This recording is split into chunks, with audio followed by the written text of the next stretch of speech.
Assalamualaikum warahmatullahi wabarakatuh. Perkenalkan, nama saya Safitri Oktaviani, peserta Latsar CPNS Kabupaten Bandung Barat.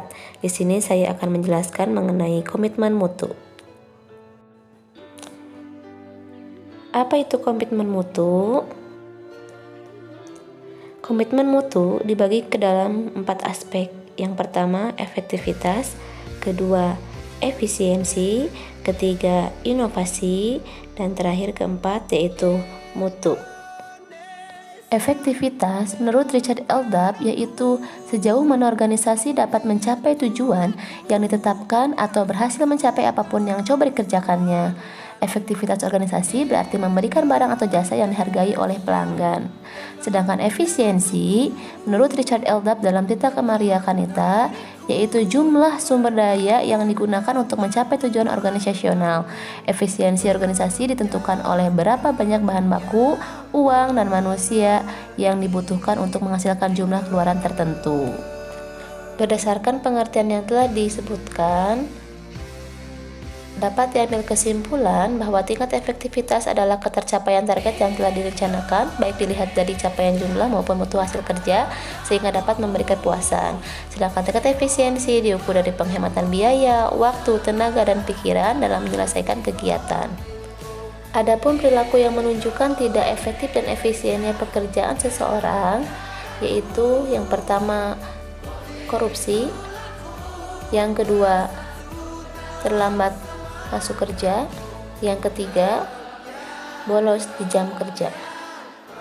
Aspek kedua yaitu inovasi. Menurut Richard Eldab bahwa inovasi barang dan jasa adalah cara utama di mana suatu organisasi beradaptasi terhadap perubahan-perubahan di pasar, teknologi, dan persaingan.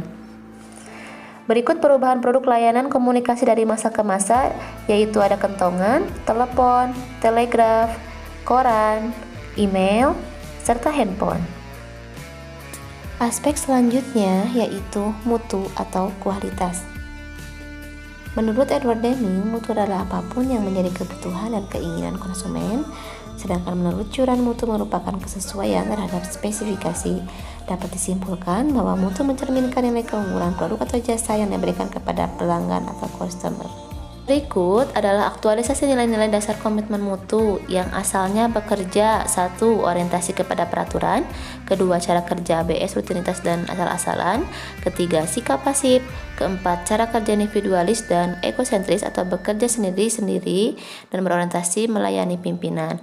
Harus berubah menjadi bekerja dengan berorientasi kepada publik, orientasi kepada mutu, bekerja secara baik dan benar.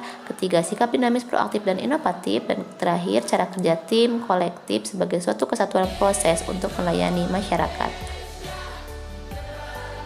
Adapun nilai dasar orientasi mutu yaitu yang pertama adalah komitmen pada kepuasan customer, kedua, cepat, tepat, dan ramah, ketiga, melayani dengan hati, keempat, melindungi dan mengayomi, terakhir, perbaikan yang berkelanjutan.